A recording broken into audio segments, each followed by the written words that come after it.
Hi students, सो ये video है part 2 video of the chapter laws of motion. So laws of motion में अभी तक हमने कवर कर लिया था सबसे पहला पार्ट जिसमें हमने पढ़ा था न्यूटन्स लॉज ऑफ मोशन के बारे में, और इस वाले वीडियो में हम लोग पढ़ने वाले हैं अबाउट फ्री बॉडी डायग्राम, और यहाँ पे साथ में हम कॉन्करेंट फोर्सेस की भी बात करेंगे। सो आई होप तुमने फर्स्ट वाला पार्ट देख लिया होगा सही बच्चों ने।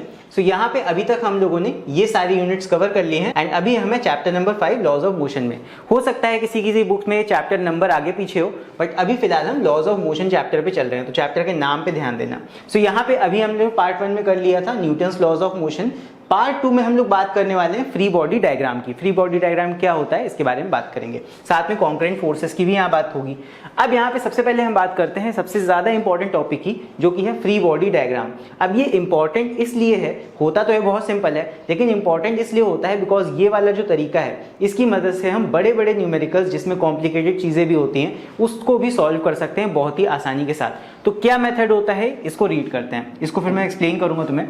When there are more than one body in a system, जब एक सिस्टम में एक से ज्यादा बॉडीज हों, जैसे फॉर एग्जाम्पल यहाँ पे एक सिस्टम बना लेते हैं, मान लो ये एक सिस्टम है और यहाँ पे दो मासेस हैं, एक मास ये है और एक मास ये है, इसको A मान लेते हैं, इसको B मान लेते हैं। मान लेते हैं कि ये दोनों मासेस सपोज हमने एक रस्सी से एक पुली पे लटका के इस तरह बांध दिए हैं। क्या होगा, ये दोनों ही नीचे की तरफ ऐसे फोर्स लगाएंगे और एक्चुअली धागे पे टेंशन लगेगा जो कि ऊपर की तरफ होगा, एंड ये दोनों मासेस में नीचे की तरफ फोर्स लगेगा जो कि बराबर होगा mg के और mg के। मान लेते हैं इन दोनों के मासेस m1 m2 हैं, तो m1g और m2g।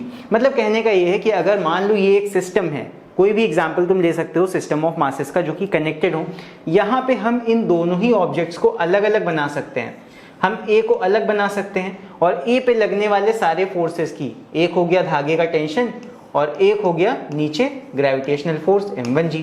फिर B वाले मास को हमने अलग बना लिया इस तरह, और इसमें भी हो गया धागे का टेंशन T, और यहाँ पे इसका जो वेट हो जाएगा वो हो जाएगा m2g नीचे की तरफ। सो हम क्या कर रहे हैं, हम एक सिस्टम को देख रहे हैं और उसके अंदर में से बॉडीज को निकाल के अलग अलग ड्रॉ कर रहे हैं। सो इसी को बोलते हैं फ्री बॉडी डायग्राम। तुमने बॉडी को लिया और इंडिविजुअल बॉडीज को अलग अलग बना दिया और उस पर लगने वाले जितने भी फोर्सेज हैं वो सारे के सारे फोर्सेज तुमने उसमें लेबल कर दिए।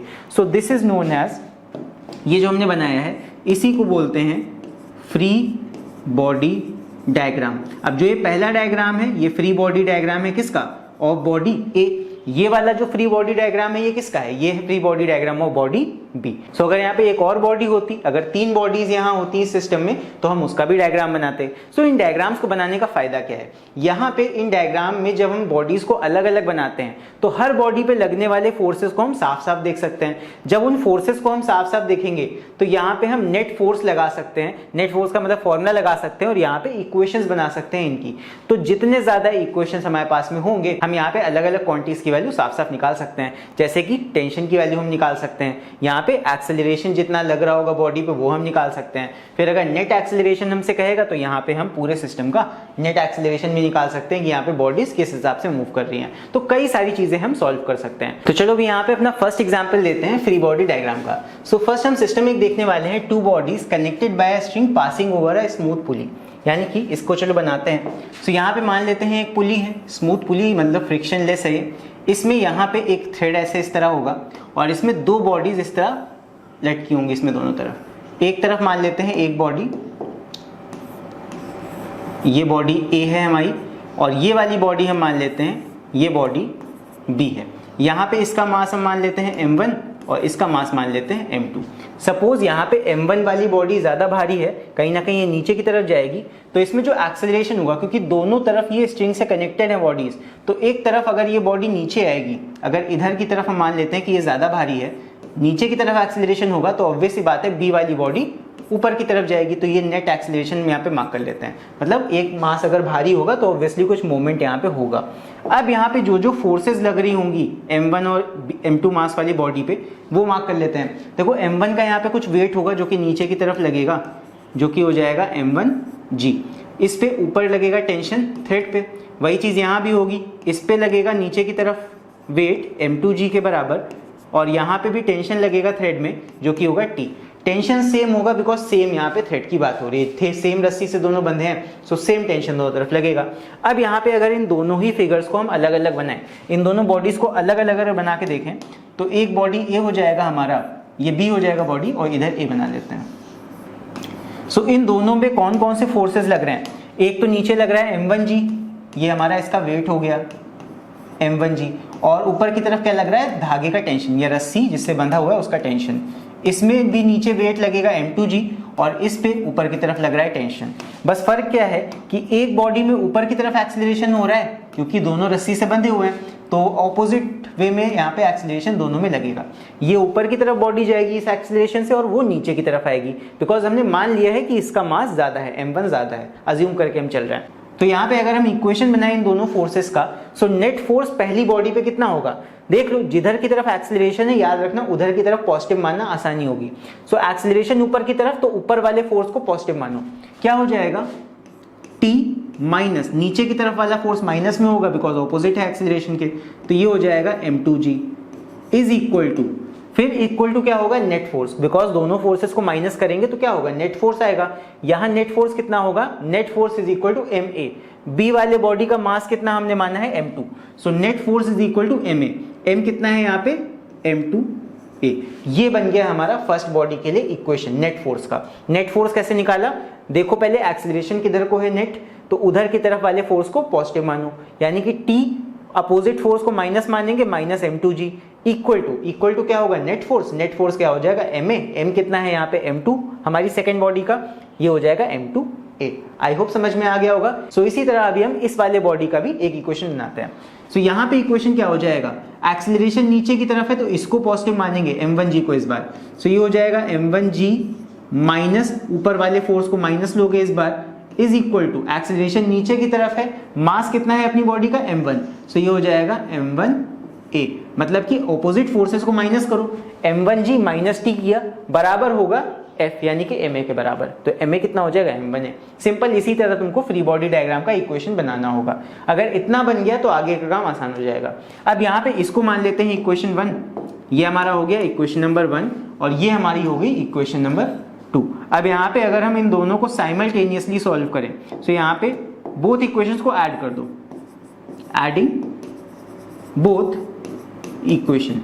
सो एडिंग बोथ इक्वेशन कितना आएगा? देख लो, ये हो जाएगा T minus m2g is equal to m2a, और ये वाला इक्वेशन है m1g minus t is equal to m1a। So यहाँ पे इन दोनों को साइमल्टेनियसली सॉल्व करेंगे, t से t माइनस हो जाएगा, कैंसिल हो जाएगा, ये बचेगा m1g minus m2g is equal to m1a plus m2a। ये आ गया।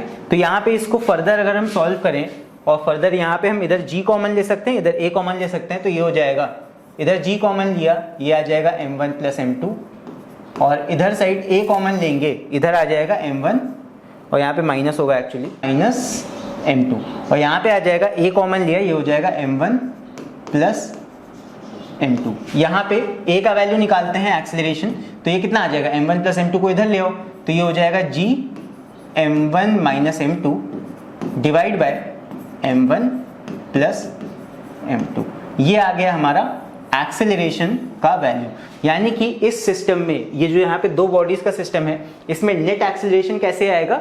इस फॉर्मूले से हम एक्सेलरेशन निकाल सकते हैं। सो ये वाला फॉर्मूला हमने डेराइव कर लिया है। इसी तरह जब भी कोई क्वेश्चन आएगा, अगर ये पर्टिकुलर स्पेसिफिक केस होगा जहां पे इस तरह बॉडीज लटकी हुई होंगी, तो हम डायरेक्टली भी ये वाला फॉर्मूला यूज कर सकते हैं फॉर एक्सेलरेशन। अगर याद है तो, नहीं याद है तो इसी तरह हम डेराइव कर लेंगे। सो डेरिवेशन यहाँ इंपॉर्टेंट है, ध्यान रखना। अब यहाँ एक्सेलरेशन तो आ गया, मान लो क्वेश्चन में यहाँ ये पूछ लिया गया कि इस स्ट्रिंग में टेंशन कितना होगा। सो इस टेंशन को निकालने के लिए हम क्या कर सकते हैं? हम यहाँ पे अपना फर्स्ट इक्वेशन यूज कर सकते हैं। तो फर्स्ट इक्वेशन से अगर हम टेंशन निकालें, तो using first equation, using equation 1, तो इक्वेशन 1 में a की जगह पे हम बस ये वाला वैल्यू रख देंगे, यहाँ पे टेंशन आ जाएगा। सो यहाँ पे टेंशन को निकालते हैं, चलो। सो यहाँ पे हो जाएगा T is equal to m2g को इधर ले आओ, तो ये हो जाएगा m2g प्लस m2a। यहाँ पे a का वैल्यू उठा के रख देते हैं जो हमने निकाला था अभी, ये हो जाएगा m2g प्लस m2, और a की जगह ये पूरा वैल्यू उठा के रख देंगे ये वाला, तो ये हो जाएगा g m1 माइनस m2 और divide by m1 plus m2। इसको फर्दर सॉल्व करेंगे अभी, तो कितना आएगा देख लो। यहाँ पे हम m2 कॉमन ले सकते हैं अब दोनों में, तो ये हो जाएगा m2 और अंदर आ जाएगा g प्लस यहाँ पे हो जाएगा gm1 minus gm2 divide by m1 plus m2। यहाँ पे एलसीएम ले लेते हैं अब, तो ये हो जाएगा m2, एलसीएम लेंगे तो ये दोनों टर्म इससे मल्टीप्लाई हो जाएंगे आके, ये हो जाएगा gm1 plus gm2 plus gm1 minus gm2 और यहाँ पे डिवाइड में कितना है, डिवाइड में है m1 प्लस m2। तो यहाँ पे देखो प्लस gm2 और ये माइनस gm2 कैंसिल हो जाएंगे, तो gm1 प्लस हो जाएगा, कितना आएगा ये हो जाएगा 2gm1 ये दोनों प्लस हो गए और नीचे आ गया m1 प्लस m2 ये आ गया t is equal to 2gm1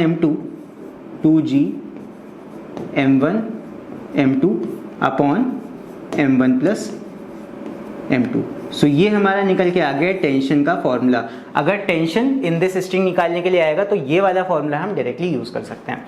so I hope ये डेरिवेशन तुम लोग को समझ में आ गया होगा। अगर ये वाले फॉर्मूले नहीं आते हैं तो तुम एट इंस्टेंट भी इनको डेराइव कर सकते हो जब क्वेश्चंस को करोगे। बाकी अगर ये पर्टिकुलर केस है तो अगर ये पूरा डेरिवेशन नहीं भी करना है तो सिर्फ अगर ये फॉर्मूला भी याद कर लेते हो एक्सेलरेशन का और टेंशन का तो डायरेक्टली भी इसको हम अप्लाई कर सकते हैं इस पर्टिकुलर केस में। बस ध्यान रखना यही वाला पर्टिकुलर केस होना चाहिए तभी इसको हम लगा सकते हैं। सो आई होप ये डेरिवेशन तुम लोग को समझ में आ गया होगा। सो अगर समझ में आ गया हो तो बढ़ते हैं नेक्स्ट अपने एग्जाम्पल की तरफ। सो नेक्स्ट हमारा एग्जाम्पल है two bodies connected by a string, one placed on a smooth table. So इस बार हम एक ऐसा कुछ केस लेने वाले हैं। मान लेते हैं एक टेबल हमारी है इस तरह, ये एक टेबल है, इसके ऊपर एक ऑब्जेक्ट रखा हुआ है पहले से। यहाँ पे एक हमारा ये ऑब्जेक्ट है, मास है, इसको मान लेते हैं ए मास है, और यहाँ पे एक पुली लगा हुआ है इस तरह, और इस पुली से इसको हमने रस्सी से ऐसे बांध दिया है इस तरह, और यहाँ पे एक दूसरा मास लटका दिया है। मान लेते हैं कि बी मास यहाँ पे नीचे की तरफ जा रहा है, तो क्या होगा, एक्सेलरेशन इसमें इस तरफ को क्रिएट होगा, और यहाँ पे एक्सेलरेशन किधर को जाएगा, एक्सेलरेशन इस तरफ को क्रिएट होगा, बिकॉज दोनों ही सेम रस्सी से बंधे हुए हैं। अब यहाँ पे क्या होगा, हम सारे फोर्सेस को चलो मार्क करते हैं। देखो बी वाले बॉडी पे यहाँ पे एक तो लगेगा ये वाला वेट, ये हो जाएगा, इसके मास को हम मान लेते हैं m2, तो ये हो जाएगा m2g, ठीक है, इसका मास हमने m2 मान लिया। और यहाँ पे दूसरा क्या लगेगा, धागे का टेंशन। और फिर अब बात करते हैं इस वाले बॉडी की। इस वाले बॉडी पे धागा इसको खींच रहा है, और धागे पे हमेशा जिधर की तरफ भी पुली होती है, कोई भी चीज अटैच्ड होती है, उधर की तरफ टेंशन लगता है, तो इधर की तरफ इसमें धागे का टेंशन लगेगा इस तरह। और यहाँ पे नेट एक्सेलरेशन इधर को ही हो रहा है, तो ये हो गया हमारा ए, और इस पे इधर की तरफ कोई फोर्स है नहीं, कोई रुकावट है नहीं, तो यहाँ पे इधर की तरफ कोई फोर्स नहीं लगाएंगे। और भी यहाँ पे फोर्सेस हो सकते हैं, जैसे कि एक तुम्हारा इसका वेट हो जाएगा, और एक इसी का रिएक्शनरी फोर्स हो जाएगा, ये आर, लेकिन इसका कोई यहाँ पर्पस नहीं है, बिकॉज ये कोई भी यहाँ पे मोशन में हेल्प नहीं कर रहे हैं। यहाँ पे सिर्फ हमारा हॉरिजॉन्टल फोर्स लगेगा, इसी को हम कंसिडर करेंगे। तो चलो इसकी फ्री बॉडी डायग्राम बना लेते हैं। ए को बनाएंगे तो ए कैसा बनेगा, ये है ए पे सिर्फ एक तो ये टेंशन लग रहा है, और यहाँ पे नेट एक्सेलरेशन आ जाएगा ए का। और यहाँ पे अगर हम बी बॉडी को बनाएं तो बी वाले पे क्या होगा, एक तो यहाँ लग रहा है नीचे की तरफ वेट, ऊपर की तरफ धागे का टेंशन, और दूसरा यहाँ पे नेट एक्सेलरेशन कितना होगा, ए का। तो इस तरह का कुछ केस है। तो यहाँ पे दोनों के इक्वेशन हम बना लेते हैं। इक्वेशन मैं इधर बनाऊंगा, यहाँ पे देखना, फॉर फर्स्ट बॉडी अगर यहाँ पे इक्वेशन बनाया जाए तो एक्सेलरेशन की तरफ टी है, तो यहाँ पे हो जाएगा टी इज इक्वल टू, क्योंकि माइनस तो कुछ होगा नहीं उधर, so T will be equal to, net force will be equal to m into a, यानी कि मास इंटू एक्सेलरेशन। ए का मास हमने m1 मान लिया है, तो ये हो जाएगा m1 ए। ये बन गया इक्वेशन 1 फर्स्ट बॉडी के लिए। सेकंड बॉडी के लिए इक्वेशन बनाते हैं, एक्सेलरेशन नीचे की तरफ, तो m2g, इसको पॉजिटिव मानोगे तो ये हो जाएगा m2g माइनस ऊपर वाले फोर्स को माइनस माना जाएगा, ये हो जाएगा equal to net force. Net force कितना होगा, m2a, ma होता है, तो ये हो जाएगा मास जो कि सेकंड बॉडी का m2 है, और यहाँ पे इंटू एक्सेलरेशन। ये बन गया हमारा इक्वेशन नंबर 2। अब ये दो इक्वेशन हमारे सामने है, इन्हीं की मदद से हम टेंशन का और एक्सेलरेशन का वैल्यू निकाल सकते हैं। सो यहाँ पे दोनों इक्वेशन को पहले एक बार ऐड कर दिया जाएगा। सो एडिंग बोथ इक्वेशन कितना आएगा, यहाँ पे मैं डायरेक्ट ऐड करूंगा, सो एडिंग 1 एंड 2। सो दोनों इक्वेशन को ऐड अगर करें, सो यहाँ पे t और t कैंसिल हो जाएगा, कितना आएगा, ये बचेगा हमारे पास में m2g और t हट गया, विल बी इक्वल टू इधर साइड कितना होगा, m1a प्लस m2a। यहाँ पे a को कॉमन लिया जा सकता है तो ये आ जाएगा a m1 प्लस m2 और इधर साइड कितना हो जाएगा m2g। सो यहाँ से a का वैल्यू कितना निकल के आएगा, a will be equal to m2g, या फिर ऐसे लिख सकते हो प्रॉपर तरीके से, पहले g लिख दो उसके बाद m2 divide by m1 plus m2। So ये हमारा फॉर्मूला किस चीज़ का आ गया, ये आ गया एक्सेलरेशन का फॉर्मूला। ये हम डायरेक्टली भी लगा सकते हैं अगर ये पर्टिकुलर केस कहीं किसी क्वेश्चन में आता है कि किसी टेबल पे इस तरह वजन रखा हुआ है और इस तरह नीचे लटका हुआ है दूसरा वजन, और इस पर्टिकुलर केस में तुम्हें एक्सेलरेशन पूछा जाता है कितना होगा बॉडी में, तो ये हम इस फॉर्मूला से निकाल सकते हैं। अगर नहीं याद होता है एट इंस्टेंट तो यहाँ पे हम इस तरह प्रॉपर डिराइव करके भी निकाल सकते हैं, ये भी तरीका है। सो इसीलिए कहता हूँ डेरिवेशन यहाँ पे बहुत ज़्यादा ज़रूरी है, कैसे हम चीज़ों को निकाल रहे हैं वो ज़्यादा ज़रूरी है। अब यहाँ पे एक्सेलरेशन आ गया, अगर मान लो धागे का टेंशन पूछा गया तो यहाँ पे टेंशन के फॉर्मूले में यानी कि फर्स्ट फॉर्मूला में हम ए का वैल्यू रख देते हैं उठा के। सो ये कितना आ जाएगा, ये आ जाएगा यूजिंग इक्वेशन 1 कितना आएगा, ये हो जाएगा t is equal to m1, a की जगह रख देंगे ये पूरा वैल्यू यानी कि g m2 divide by m1 plus m2, बस इसी कायदे से लिख देंगे हम। तो ये क्या हो जाएगा, ये बन जाएगा t is equal to g m1 m2 divide by m1 plus m2। तो ये बन गया हमारा टेंशन का फॉर्मूला। सो ये हो जाएगा टेंशन का फॉर्मूला सिंपल, इसको याद कर लोगे तो इससे टेंशन निकाल सकते हो। सो ये है एक्सेलरेशन और टेंशन के फॉर्मूले किस केस में, जब हमारा कुछ ऐसा पर्टिकुलर सिस्टम होगा जहाँ पे एक टेबल पे एक मास रखा होगा जिसको हम धागे से ऐसे एक दूसरे मास से बांध देंगे जो कि नीचे ऐसे लटका होता है। सो आई होप तुम लोग को ये वाला पर्टिकुलर केस भी समझ में आ गया होगा अच्छे से। सो किस तरह हमने डिराइव करा ये चीज़ मेन है, डिराइव करना अगर तुम सीख गए तो यहाँ पे कोई भी तुम्हें दिक्कत नहीं होगी। तो चलो अभी इसके बाद हम लोग करते हैं कुछ न्यूमेरिकल्स। तो यहाँ पे अपना फर्स्ट क्वेश्चन पढ़ते हैं एंड इसको सॉल्व करते हैं। चलो यहाँ पे है to masses m1 12 kg and m2 8 kg are connected at two ends of a light inextensible string passing over a light frictionless pulley. Find the acceleration of the masses and the tension. यहाँ पे acceleration हमें find करना है and यहाँ पे tension find करनी है in the string कि यहाँ पे दो masses हैं और इस तरह पुली पे लटके हुए हैं। ये पुली है, यहाँ पे दो masses को हमने इस तरह लटका के रखा हुआ है। पहला मास m1 है 12 kg का, ज़्यादा भारी है, ये हो गया 12 kg मास, ये m1 मास हमें दिया हुआ है। और दूसरा मास हमारा कितना है, ये है 8 kg का, ये हमको m2 मास दिया हुआ है। They are connected by light string, string से कनेक्टेड है, पुली के ऊपर इस तरह लटके हुए हैं। और यहाँ पे हमें इसी में बताना है कि नेट एक्सेलरेशन कितना होगा और टेंशन इन द स्ट्रिंग कितना होगा। तो चलो निकालते हैं। यहाँ पे सबसे पहले हम इसका फ्री बॉडी डायग्राम देखते हैं। सो यहाँ पे दोनों बॉडीज में कौन कौन से फोर्सेस लग रहे हैं वो हम बना लेते हैं। तो देखो 8 kg वाली बॉडी पे एक तो लगेगा नीचे की तरफ वेट और एक लगेगा धागे पे टेंशन। उसी तरह इसमें भी एक तो लगेगा वेट और एक लगेगा टेंशन। तो हम यहाँ पे दोनों बॉडीज को पहले तो अलग अलग बनाते हैं। सो यहाँ पे पहले m1 वाली बॉडी को बनाएंगे इस तरह। यहाँ पे मास हम लिख लेते हैं डायरेक्ट, ये कितना है 12 kg और इस पे वेट लगेगा नीचे की तरफ m1g और इसमें ऊपर की तरफ लगेगा टेंशन जो धागे का टेंशन है। और इसमें नेट एक्सेलरेशन किधर की तरफ होगा, क्योंकि ये वाला मास भारी है, देख लेना कौन सा वाला मास भारी है, उधर की तरफ ये नीचे गिरेगा। तो यहाँ पे एक्सेलरेशन जो होगा, ये भारी मास है तो एक्सेलरेशन इधर की तरफ होगा, बस यही तुम्हें समझना है। और ये नीचे गिरेगा तो ये मास ऊपर जाएगा, तो कहीं ना कहीं नेट एक्सेलरेशन इसमें ऊपर की तरफ होगा। सो इस वाले मास में नेट एक्सेलरेशन किधर की तरफ होगा, m1 वाले में देख लो इधर, यहाँ पे नीचे की तरफ ही जा रहा है। सो इसमें नेट एक्सेलरेशन ऐसे हो रहा है, ये येलो कलर से मैंने बनाया है। और इसी के बगल में हम यहाँ पे दूसरा वाला बॉडी बना लेते हैं 8 kg वाला। 8 kg वाले बॉडी पे भी नीचे की तरफ वेट लगेगा m2g, इधर की तरफ हो जाएगा ऊपर की तरफ टेंशन। और इसमें नेट एक्सेलरेशन किधर की तरफ होगा, ऊपर की तरफ ये इस तरह मूव होगा।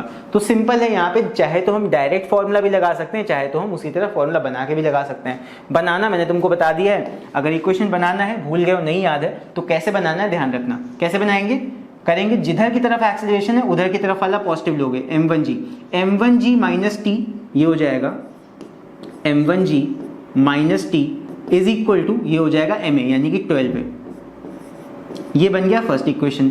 दूसरा इक्वेशन बना लो, ये हो जाएगा कितना, जिधर की तरफ एक्सेलरेशन है उसको पॉजिटिव लेंगे, ये हो जाएगा t minus m2g is equal to 8a। और बेसिकली m1 m2 यही वैल्यू है, तो यहाँ पे वैल्यू भी रख देते हैं, सिंपल बना लेते हैं। और ये हो जाएगा m1 कितना है 12, सो ये हो जाएगा 12g minus T is equal to 12a। यहाँ पे क्या हो जाएगा, ये हो जाएगा t माइनस ये है 8g is equal to 8a। ये बन गया इक्वेशन। दोनों को साइमल्टेनियसली यहाँ पे सॉल्व कर देंगे, ऐड कर देंगे। सो यहाँ पे t से t कट जाएगा, क्या आएगा लिख लेते हैं यहाँ पे, एडिंग बोथ इक्वेशन कितना आएगा, यहाँ पे सॉल्व करते हैं। चलो, सो एडिंग बोथ इक्वेशन, दोनों इक्वेशन को ऐड कर दो। देखो t से t माइनस हो जाएगा, क्या होगा 12g माइनस 8g, ये आएगा यहाँ 12g minus 8g is equal to, इधर साइड कितना आएगा, राइट साइड में यहाँ पे है 12a और इसमें 8a प्लस होगा, तो 12 प्लस 8 कितना आ जाएगा, ये 20।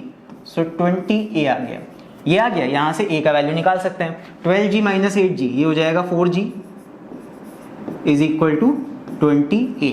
a का वैल्यू कितना आ जाएगा, ये हो जाएगा 4/20। g का वैल्यू कितना दे रखा है हमें 9.8, तो बस इसको सॉल्व कर लो। ये आ जाएगा 4 1 जा 4, 5 जा 20, 5 से इसको काट दो, ये आ जाएगा 5 1 जा 5, उसके बाद में 4, ये आ जाएगा 5 9 जा 45 और उसके बाद में यहाँ पे हो जाएगा 3 5 6 जा 30, तो 1.96 मीटर पर सेकेंड स्क्वायर। ये आ गया एक्सेलरेशन। अब एक्सेलरेशन हमें पता है, सो टेंशन का वैल्यू हम किसी भी एक इक्वेशन की हेल्प से निकाल सकते हैं, चाहे इक्वेशन 1 का यूज कर लो, चाहे इस इक्वेशन नंबर 2 का यूज कर लो। सो इक्वेशन 2 का यूज करते हैं, तो यूजिंग इक्वेशन 2 यहाँ पे लिख भी सकते हो, यूजिंग इक्वेशन 2। मैं यहाँ पे कोई भी डायरेक्ट फॉर्मूला नहीं यूज कर रहा हूँ, यहाँ पे हम इक्वेशंस का ही यूज करके निकाल रहे हैं। सो ये हो जाएगा t इज इक्वल टू कितना, 8g को हम इधर ले आएंगे तो ये हो जाएगा 8a प्लस 8g, ये आ गया इक्वेशन 2। तो यहाँ पे से कितना आ जाएगा, a का वैल्यू हमारा है 1.96, तो ये आ जाएगा 8 इंटू 1.96 प्लस 8 इंटू 9.8। तो बस इसको सॉल्व कर लो, 8 कॉमन आ जाएगा जो कि आ जाएगा 1.96 प्लस 9.8, ये आ जाएगा 6, 9 प्लस 8 17, 1 यहाँ पे कैरी गया तो ये आ गया 11.76, तो ये आ जाएगा 8 इंटू 11.76 मल्टीप्लाई कर लो, ये आ जाएगा 8 6 48, 4 कैरी गया, ये आ जाएगा 7 56, ये हो जाएगा 60। उसके बाद यहाँ पे 6 कैरी गया, 8 1 8, 8 प्लस 6 14 और उसके बाद 1 कैरी, 8 1 8 9, सो 94.08 न्यूटन यहाँ पे आ जाएगा टेंशन इन द स्ट्रिंग। तो आई होप ये दोनों चीज़ें तुम्हें समझ में आ गई होंगी कि एक्सीलरेशन इतना आ जाएगा और टेंशन इतना आ जाएगा। सो इसके बाद एक और चीज़ भी यहाँ से पूछी थी, through what distance the 12 kg mass would fall in 0.3 second after the masses are released। तो यहाँ पे एक्सेलरेशन तो हमने निकाल लिया है, सो इसी एक्सेलरेशन की मदद से हमें ये निकालना है कि अगर इन दोनों मासेस को रिलीज कर दिया जाएगा, सो यहाँ पे ये 0.3 सेकेंड बाद 12 kg वाला मास, ये वाला भारी वाला मास कितना मूव करेगा, तो इसका डिस्प्लेसमेंट हमें निकालना है। So displacement in this mass, तो इसको निकाल लेते हैं। चलो, displacement in 12 kg mass after release, अगर हमें धागा खोल देंगे तब ये 8 kg वाला मास कितना जाएगा आगे, वो निकालना है। तो वो कैसे आएगा देख लो, यहाँ पे एक्सेलरेशन हम निकाल चुके हैं, एक्सेलरेशन इज इक्वल टू 1.96, यहाँ पे मार्क कर देता हूँ, ये एक्सेलरेशन है हमारा और ये हमारा टेंशन है। सो एक्सेलरेशन हमारा आ गया है 1.96, टाइम दिया है 0.3 सेकेंड का। सो एक्सेलरेशन दिया है, टाइम दिया है, इनिशियल वेलोसिटी तो 0 होगा बिकॉज वहाँ पे पहले तो मासेस रुके ही हुए हैं, जब खोल दिया जाएगा तब वो चलेंगे, तो u हमारा 0 हो जाएगा। तो यहाँ पे हमसे पूछा क्या है, डिस्प्लेसमेंट। तो कौन सा ऐसा फॉर्मूला होता है जिसमें फाइनल वेलोसिटी ना आए लेकिन टाइम वगैरह सब कुछ आता हो, वो आता है तुम्हारा s is equal to ut plus half at square. First formula अगर यूज करते हैं वहाँ डिस्प्लेसमेंट नहीं आता, तो यहाँ पे u तो 0 है तो ये 0 हो जाएगा, प्लस हाफ a हमारा कितना है, a हमने निकाला है 1.96, देखो वहाँ पे, तो ये आ गया 1.96 मल्टीप्लाई बाय t का स्क्वायर यानी कि 0.3 का स्क्वायर। बस इसको सॉल्व कर लेते हैं, आ जाएगा, ये हो जाएगा 1/2, इसको डिवाइड कर लो चाहे तो 2 से पहले, 2 9 18 और उसके बाद 9.8 मल्टीप्लाई बाय 0.3 का स्क्वायर आ जाएगा 0.09। यहाँ पे से पॉइंट हटा के 2 0 लगा सकते हो, यहाँ पे से पॉइंट हटा के 1 यहाँ पे 0 लगा सकते हो। तो 9 से मल्टीप्लाई कर लेंगे, 9 8 72, 7 9 9 81, ये हो जाएगा 88, तो 88.2 और डिवाइड बाय 3 0, तो ये आ जाएगा 0.0882 और ये हमने क्या निकाला है डिस्प्लेसमेंट, तो ये मीटर में आ जाएगा 0.0882। अगर इसको सेंटीमीटर में करना है तो 100 से मल्टीप्लाई कर देंगे, 100 से मल्टीप्लाई करोगे तो 8.82 आ जाएगा, that is equal to 8.82 centimetre. So इतना हमारा डिस्टेंस मूव होगा बाय दिस मास, 12 kg वाला मास इतना डिस्टेंस मूव करेगा 0.3 सेकंड्स में। सो आई होप ये वाला क्वेश्चन तुम लोगों को समझ में आ गया होगा। इसका पीडीएफ मैं प्रोवाइड कर दूंगा, तो इस वीडियो को पूरा एंड तक देखने के बाद इसके डिस्क्रिप्शन को चेक कर लेना, वहां पे तुम्हें ये वाला पीडीएफ पूरा मिल जाएगा, राइट। तो चलो अभी इसी के बाद बढ़ते हैं अगले क्वेश्चन की तरफ। सो इसके बाद अभी हम लोग सॉल्व करते हैं question number 2। So question number 2 यहाँ पे है, this figure shows a massless frictionless pulley hanging by a spring balance. तो यहाँ पे बस इतना किया गया है कि एक पुली ली गई है, उसमें 2 मासेस तो लटकाए गए हैं, लेकिन साथ में यहाँ पे एक स्प्रिंग बैलेंस लगा दिया गया है। ये है स्प्रिंग बैलेंस, जिससे वजन नापा जाता है बेसिकली। तो एक वजन नापने वाला स्प्रिंग बैलेंस यहाँ लगा दिया गया है। तुम लोगों ने देखा होगा जिससे तराजू रखा जाता है, जिससे सिलेंडर नापा जाता है। जब सिलेंडर डिलीवर होकर हमारे घर आता है तो सिलेंडर का वेट नापने के लिए एक स्प्रिंग बैलेंस या वेइंग मशीन रखी होती है। अगर डिजिटल वाली नहीं होगी, एनालॉग वाली होगी तो स्प्रिंग बैलेंस यहाँ लगा दिया गया वेट नापने के लिए कि इस पूरे पुली सिस्टम का वेट कितना है। तो यहाँ पे आगे कहा गया है, the free ends of the cord passing over the pulley carry 1 kg and 5 kg। तो यहाँ पे तुम्हें वेट भी दे रखा है दोनों मासेस का। फिर आगे है which move under the action of gravity. तो यहाँ पे ये दोनों वेट मूव कर सकते हैं, फिक्स नहीं है, मूव करेंगे। तो ऑब्वियसली बात है जिधर मास ज्यादा है तो इधर की तरफ एक्सीलरेशन होगा, इस वाले मास में इधर की तरफ होगा, और इस वाले मास में ऊपर की तरफ एक्सीलरेशन होगा। इसमें टेंशन ऐसे लगेगा और इसमें भी टेंशन ऐसे लगेगा। इस वाले मास का भार नीचे की तरफ होगा जो कि कितना होगा mg। तो यहाँ पे 1 kg है तो ये हो जाएगा 1g मास, और यहाँ पे 5 kg है तो यहाँ पे नीचे वेट कितना लगेगा 5g मास। तो ये आ गया तुम्हारा, मतलब इतना वेट नीचे लगेगा। तो ये हमने सारे फोर्सेस को मार्क कर लिया। इसके बाद और क्या दिया हुआ है, will the spring balance reach 6 kg weight और लेस देन 6 kg वेट और मोर देन 6 kg वेट। मतलब हमसे ये पूछा गया है कि जो स्प्रिंग बैलेंस है वो 6 kg वेट बैलेंस दिखाएगा, लेस देन 6 kg दिखाएगा या मोर देन 6 kg दिखाएगा। तो यहाँ पे यही हमें निकालना है कि नेट फोर्स या नेट वेट कितना होगा इस पूरे सिस्टम का। तो यहाँ पे टेंशन और एक्सीलरेशन हमें निकालना है। तो यहाँ पे या तो डायरेक्ट हम फॉर्मूला का यूज कर सकते हैं, चलो पिछली बार इक्वेशन से किया था, इस बार हम डायरेक्ट फॉर्मूला का यूज करते हैं। तो इक्वेशन हमारा क्या आया था इस पर्टिकुलर केस का, acceleration is equal to g m1 minus m2 m1 plus m2। तो यहाँ पे इसका यूज करते हैं, सिंपल फॉर्मूला का यूज करेंगे इस बार, ज्यादा टाइम नहीं लगाएंगे। तो ये हो जाएगा a is equal to g m1 minus m2। इस पर्टिकुलर केस में एक्सीलरेशन ये होता है और नीचे होता है m1 प्लस m2। तो सिंपल यहाँ पे यूज कर लो। g का वैल्यू एक्चुअली हमें नहीं दे रखा है, सो कोई बात नहीं, g को ऐसे ही रखा रहने दो। और यहाँ पे m1 माइनस m2 ये कितना हो जाएगा, m1 तुम्हारा है 5 और m2 कितना है 1। सो ऊपर हो गया 5 माइनस 1, नीचे हो जाएगा m1 प्लस m2 यानी कि 5 प्लस 1। 5 माइनस 1 हो जाएगा 4 और नीचे आ जाएगा 5 प्लस 1 6। तो 4g बाय 6, यहाँ पे 2 से काट दो हो जाएगा 2g अपॉन 3। सो ये तो आ गया एक्सेलरेशन। अब इसी एक्सेलरेशन की हेल्प से जरा टेंशन निकालते हैं। सो टेंशन कितना आएगा, टेंशन का फॉर्मूला हमारा क्या होता है, T इज इक्वल टू इस पर्टिकुलर केस में 2g m1 m2 upon m1 plus m2। तो यहाँ पे इसका यूज करते हैं, T is equal to 2g m1 m2 upon m1 plus m2। ये डायरेक्ट हमने लगा दिया। तो यहाँ पे इसका वैल्यू निकालते हैं, तो ये हो जाएगा 2g और m1 m2, यहाँ पे m1 m2 कितना है, m1 m2 हमारा है 5 और 1। तो ये हो जाएगा 5 इंटू 1 और डिवाइड बाय 5 प्लस 1 जो कि हो जाएगा 6। मैंने डायरेक्ट ले लिया। तो ये हो जाएगा 5 2 10 g अपॉन 6। ये आ गया tension in the string, tension निकाल लिया हमने। सो अब सोच के देखो, जितना टेंशन लगेगा इस पर्टिकुलर पुली पे वही तो यहाँ पे स्प्रिंग बैलेंस में वेट की तरह पे शो होगा। तो टेंशन हमने जितना निकाला है यही टेंशन इस पुली को खींचेगा अपनी तरफ, और इसी लोड की वजह से स्प्रिंग बैलेंस यहाँ पे वेट दिखाएगा। सो यहाँ पे कितने टेंशन लग रहे हैं इस पुली पे, इस पुली पे अगर हम वेट टोटल देखें तो इन दोनों टेंशन की वजह से आ रहा है।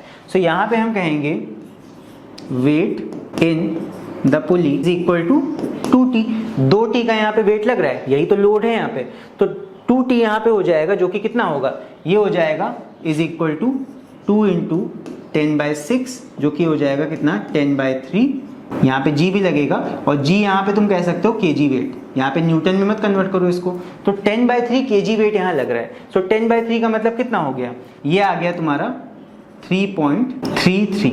सो 3.33 kg वेट, इतना वेट तुम्हारा स्प्रिंग बैलेंस शो करेगा। सो ये कितना है, ये क्या 6 kg वेट है। यहाँ पे क्या पूछा गया था, will the balance reach 6 kg weight, तो 6 kg वेट तो नहीं आएगा because weight in the pulley कितना है, इतना आ रहा है। तो जितना वेट पुली पे लग रहा है वही तुम्हारा स्प्रिंग बैलेंस शो करेगा। तो स्प्रिंग बैलेंस तुम्हें दिखाएगा 3.33 kg वेट, न्यूटन में नहीं दिखाएगा, ये kg वेट दिखाता है। तो यहाँ पे इतना वेट स्प्रिंग बैलेंस शो करेगा जो कि लेस देन है 6 kg वेट। तो हमारा आंसर क्या हो जाएगा, spring balance will show less than 6 kg weight. और कितना शो करेगा, 3.33। आई होप समझ में आ गया होगा ये क्वेश्चन।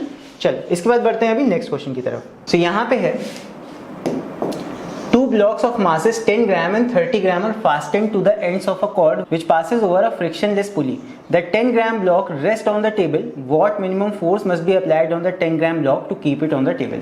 मतलब यहाँ पे कुछ ऐसा है कि दो मासेस इस तरह हैंग कर दिए गए हैं एक पुली के ऊपर एक थ्रेड की मदद से। यहाँ पे एक मास तुम्हारा टेबल पे रखा हुआ है। अब ऑब्वियसली जो भारी मास है वो गिरने की कोशिश करेगा, सो कहीं ना कहीं इसमें एक्सीलरेशन इधर की तरफ आना चाहेगा। सो ये नीचे भागेगा और ये वाला मास ऊपर भागेगा। लेकिन यहाँ पे हमसे कहा गया है कि इस वाले मास पे हम उंगली रख के कितना मिनिमम फोर्स लगाएं कि ये ऐसे ज़मीन पे रखा रहे, मतलब टेबल पे रखा रहे और ऊपर ना जाए।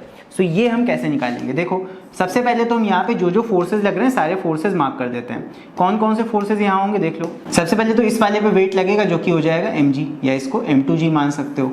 और यहाँ पे ये लगेगा टेंशन। उसी तरह इस वाले वेट पे भी एक हो जाएगा टेंशन और एक हो जाएगा इसका वेट यानी कि m1g। और साथ में यहाँ पे हम जो फोर्स लगाएंगे, हम कौन सा फोर्स लगा रहे हैं, इस तरह, जो कि नीचे की तरफ होगा ऐसे। तो यहाँ पे चलो सॉल्व करते हैं या इक्वेशन बनाते हैं। तो यहाँ पे पहली बॉडी के लिए अगर इक्वेशन बनाएंगे तो क्या बनेगा, यहाँ पे एक्सीलरेशन तो कोई हो नहीं रहा बिकॉज ये बॉडी रुकी हुई है फोर्स लगाने पे। तो यहाँ पे तुम किसी को भी पॉजिटिव किसी को भी निगेटिव मान सकते हो, ज्यादा फोर्सेस जिस डायरेक्शन में है उसको पॉजिटिव मान लो। तो F और mg ये दोनों नीचे की तरफ है। तो यहाँ पे हम मान सकते हैं F प्लस mg ये दोनों नीचे की तरफ लगेंगे बिकॉज हम फोर्स भी नीचे को लगाएंगे इसको रोकने के लिए। और माइनस टी ऑपोजिट है, माइनस टी, और नेट एक्सीलरेशन कोई हो नहीं रहा बिकॉज हमने रोका हुआ है इसको, that will be equal to ma यानी कि 0। यहाँ पे दूसरी बॉडी का भी इक्वेशन बना लेते हैं इसका। यहाँ पे कितना है, यहाँ पे भी कोई एक्सीलरेशन नहीं है, तुम चाहे किसी को भी पॉजिटिव मानो। तो ये आ जाएगा t minus mg is equal to 0। तो दोनों बॉडी के लिए इक्वेशन बन गया। ये हो जाएगा t is equal to mg, और यहाँ पे m2g हमने माना था तो इसको m2 कर लेते हैं, ये हो गया। तो m2 कितना है, 30 ग्राम में दे रखा है तो इसको यहीं पे kg में कन्वर्ट कर लेंगे। मल्टीप्लाई बाय g का वैल्यू ये आ जाएगा 9.8। तो बस इसको सॉल्व कर लो, 0 से 0 कट जाएगा, पॉइंट हटा के एक 0 और लगा लो। ये हो जाएगा 8 3 24, 2 कैरी गया, 9 3 27, 28 29। तो 294 डिवाइड बाय 1000 जो कि कितना आ जाएगा, ये आ जाएगा 0.294 न्यूटन। ये आ गया हमारा टेंशन। तो एक चीज तो हमने यहाँ पे निकाल ली, टेंशन इन द स्ट्रिंग कितना होगा जब हम इसको रोके हुए होंगे, that tension will be equal to 0.294 newton. Second चीज, अब हमें ये भी निकालना है दैट कितना मिनिमम फोर्स हमें लगाना पड़ेगा, what minimum force must be applied, यानी कि इस F की वैल्यू हमें निकालनी होगी। सो F कैसे आएगा, टेंशन निकाल चुके हैं, बस इसकी मदद से निकाल लेंगे। तो ये हो जाएगा, टेंशन को इधर भेज दो, mg को उधर भेज दो। सो यहाँ से F का जो फॉर्मूला बनेगा वो बन जाएगा F is equal to T minus mg। T को उधर भेजा प्लस हो गया, mg को उधर भेजा माइनस हो गया। टेंशन हमारा कितना आया, 0.294। mg कितना आएगा, इस वाले मास की बात करेंगे तो ये हो जाएगा 10 मास हो गया, डिवाइड बाय 1000 kg में कन्वर्ट करने के लिए। और g का वैल्यू हमने कितना लिया है, 9.8। तो ये हो जाएगा 9.8। इसको सॉल्व कर लो बस, 0 से 0 कट जाएगा, ये आ जाएगा कितना 0.294 और 9.8 डिवाइड बाय 100 करेंगे कितना आएगा, ये 2 पॉइंट इधर और शिफ्ट हो जाएगा। सो ये आ जाएगा हमारा 0.098। बस माइनस कर लो, ये आ जाएगा 0.196 न्यूटन। तो इतना मिनिमम फोर्स हमें अप्लाई करना पड़ेगा, तब जाके हमारा जो मास है दूसरा वाला ये ऐसे ही अटका रहेगा, मतलब ये पूरा सिस्टम ऐसे रुका रहेगा। फिर आगे बढ़ते हैं, क्वेश्चन में क्या है, what will be the tension in the cord, ये भी निकाल चुके हैं हम, टेंशन इन द कॉर्ड। फिर उसके बाद what will be the acceleration of the system and the tension in the cord when the forces are withdrawn. अगर हम इस फोर्स को हटा दें अब क्या बोल रहा है सेकंड पार्ट में, इस फोर्स को यहाँ से हटा दो। तो इस फोर्स को हटाते ही ये वाला सिस्टम गायब हो जाएगा, F वाला। बाकी जो बचेगा यहाँ पे हमें बताना है कि टेंशन और एक्सीलरेशन कितना होगा। तो यहाँ पे मैं एक लाइन ड्रॉ कर देता हूँ और यहाँ पे हम लोग करते हैं part number 2, when forces are withdrawn. मतलब ये जो मिनिमम फोर्स है ये हमने हटा दिया है, तब क्या होगा। तो यहाँ पे क्या होगा, इस इक्वेशन में फिर से बनाएंगे तो यहाँ पे F हट जाएगा। इस बार अगर इक्वेशन बनेगा तो F हटा के हम बनाएंगे, जो कि हो जाएगा mg माइनस टी। और यहाँ पे पहले एक्सेलरेशन देख लेते हैं किधर की तरफ होगा। जो भारी वाला वेट है उधर की तरफ ही नीचे गिरेगा, एक्सेलरेशन ऐसे होगा, और इधर की तरफ ही ऊपर की तरफ जाएगा, यानी कि यहाँ एक्सेलरेशन ऊपर की तरफ होगा। तो हम इस तरह भी कर सकते हैं कि जब हम फोर्स हटा देंगे ये वाला, तब क्या होगा, तब तो ये नॉर्मल सिस्टम बन गया। तो हम डायरेक्ट यहाँ फॉर्मूला यूज कर सकते हैं इस पर्टिकुलर प्रॉब्लम का। सो एक्सेलरेशन का फॉर्मूला हमने क्या निकाला था, यहाँ पे देख लो, एक्सेलरेशन का फॉर्मूला हमने निकाला था a is equal to g m1 minus m2 upon m1 plus m2। तो यहाँ से हम फॉर्मूला यूज कर सकते हैं डायरेक्ट।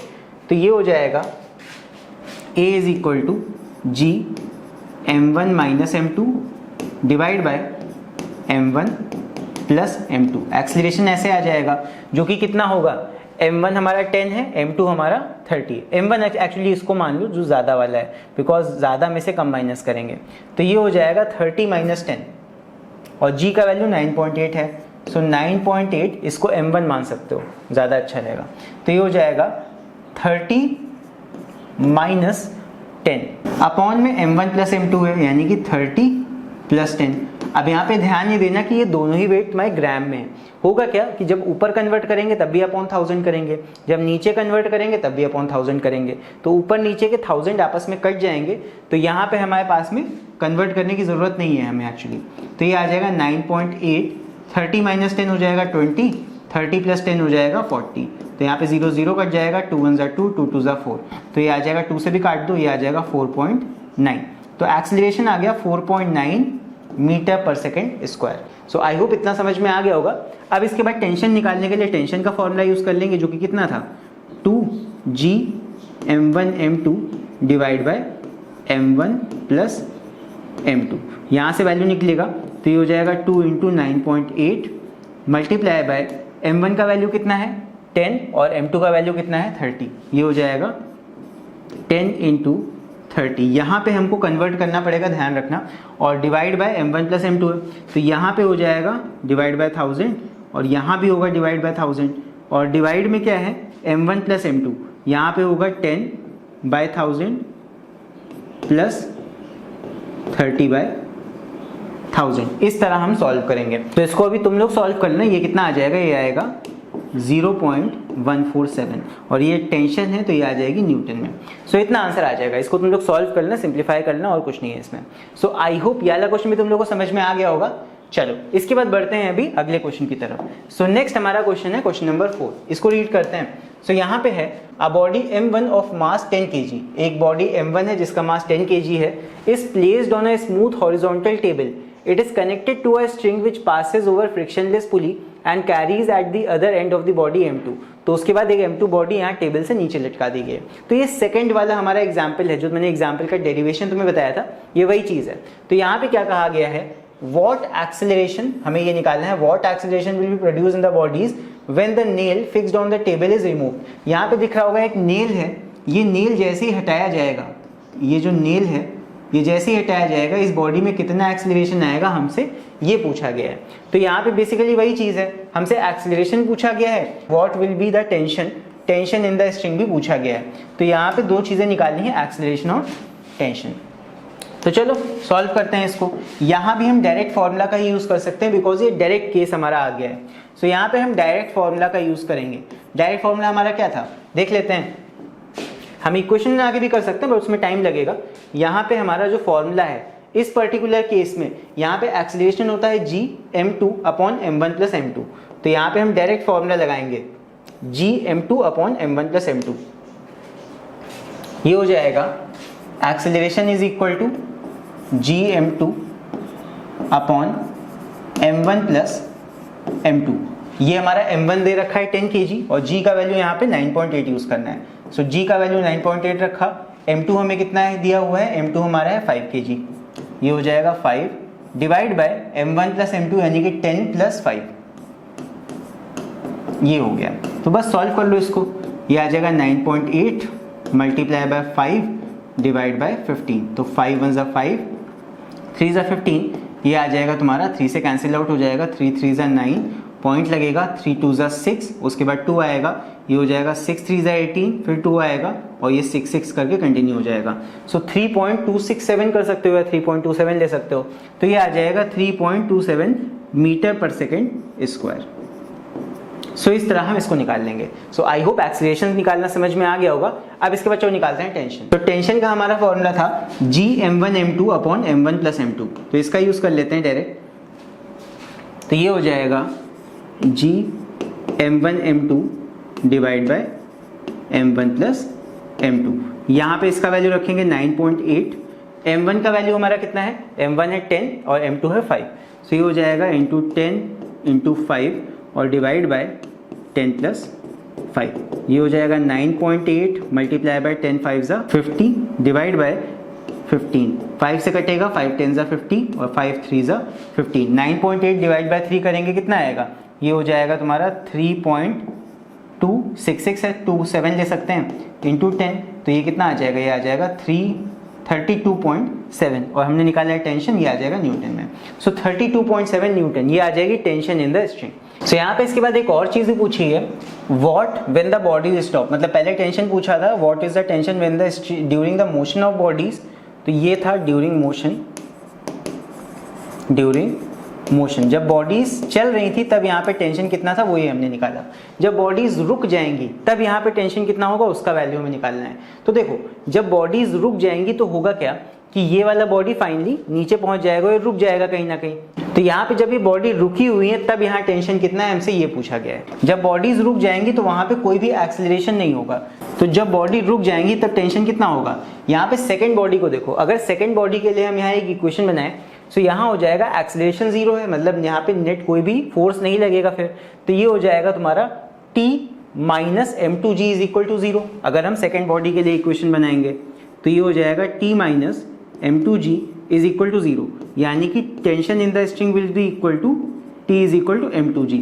m2 हमारा है कितना, मास ऑफ सेकंड बॉडी हमें दे रखा है 5 और g का वैल्यू हमें दे रखा है 9.8, जो कि कितना आ जाएगा, ये आ जाएगा 5 8 = 40, 4 यहाँ कैरी किया, 5 9 = 45, ये आ जाएगा 49.0, यानी कि 49 न्यूटन इतना हमारा टेंशन लगेगा। कब, जब हमारा ये पूरा सिस्टम रेस्ट में आ जाएगा, मतलब कोई भी बॉडी मूव नहीं कर रही होगी, जब कोई भी एक्सीलरेशन नहीं लग रहा होगा वहां पे, तब हमारा टेंशन इन द स्ट्रिंग इतना आ जाएगा।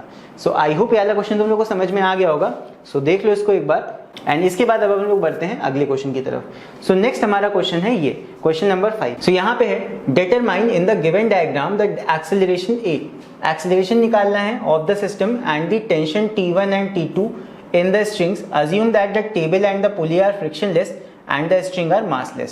तो यहाँ पे एक ऐसा सिस्टम बना हुआ है, एक टेबल पे एक मास रखा है और इस बार दोनों तरफ एक एक मास लटका दिया गया है with the help of pulley. तो यहाँ पे हमें इक्वेशंस बना के ही इसको सॉल्व करना पड़ेगा, डायरेक्टली कोई तरीका नहीं है।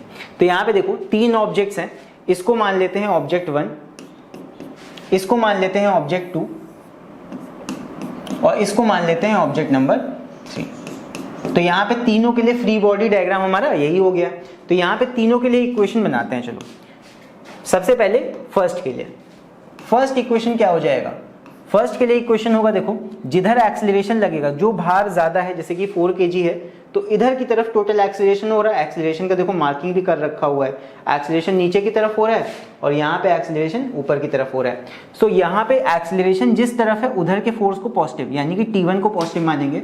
ये हो जाएगा T1 माइनस यहाँ पे 2 kg का मास है ये, सो नीचे की तरफ वेट लगेगा, इसका नीचे की तरफ mg लगेगा वेट, g का वैल्यू हमें 9.8 दे रखा है। सो ये हो जाएगा T1 माइनस mg, m कितना है 2 kg और g कितना है 9.8।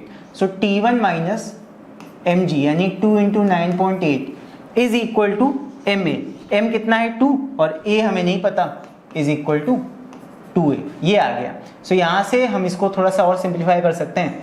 सो ये आ जाएगा T1 is equal to 2a, इधर ले आएंगे तो ये हो जाएगा प्लस का, और 2 × 9.8 करेंगे आ जाएगा 8 2 = 16, 1 कैरी गया, 9 2 = 18 और 19, सो 19.6 ये आ गया। ठीक है, तो यहाँ पे फर्स्ट इक्वेशन हमारा ये बन गया। सो अभी हम सेकंड बॉडी के लिए इक्वेशन बना लेते हैं। तो फॉर सेकेंड बॉडी यहाँ पे आएगा, देखो एक्सीलरेशन इधर को हो रहा है तो T2 को पॉजिटिव मानेंगे, ये हो जाएगा T2 minus T1 is equal to ma। m कितना है 8 और एक्सीलरेशन कितना है नेट, वो a ही है सबके लिए। तो ये आ गया सेकेंड इक्वेशन। थर्ड इक्वेशन बनाते हैं इसके बाद। सो थर्ड इक्वेशन हमारा हो जाएगा इसके लिए, इस वाली बॉडी में देखो एक्सीलरेशन नीचे को हो रहा है तो इसका जो वेट लगेगा यानी कि 4 kg में, ये हो जाएगा mg, 4 kg इंटू जी। तो ये आएगा थर्ड बॉडी के लिए। देखो यहाँ पे एक्सीलरेशन की तरफ mg है तो ये हो जाएगा 4 मल्टीप्लाई बाय 9.8 यानी कि mg minus T2 is equal to ma। ma कितना हो जाएगा, मास हमारा 4 है तो ये हो जाएगा इज इक्वल टू 4a।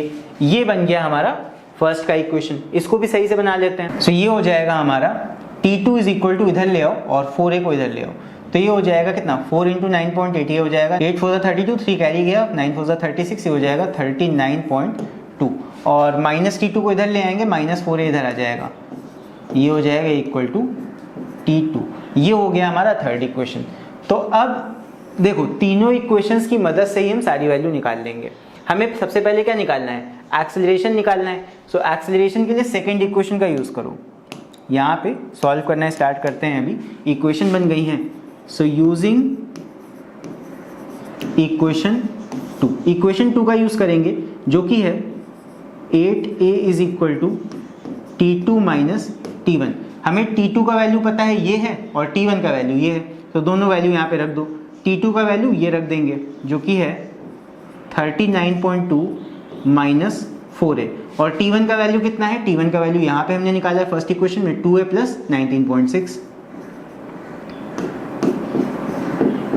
ये हो गया माइनस T2 था तो यहाँ पे ध्यान रखना माइनस, ये भी माइनस हो जाएगा बिकॉज माइनस पूरे T1 पे लगेगा तो जब ब्रैकेट खोलोगे तो ये भी माइनस होगा। तो यहाँ पे आ जाएगा 2a माइनस 19.6। ओके, अब यहाँ पे इसको सॉल्व कर लेते हैं। तो ये हो जाएगा 13.2 माइनस 19.6, ये आ जाएगा तुम्हारा 12, 6 6 12 आ गया, ये आ गया 8, यहाँ पे बोरो लेंगे ये आएगा 9 9 18 और उसके बाद यहाँ 2 माइनस 1 1, 19.6 आएगा।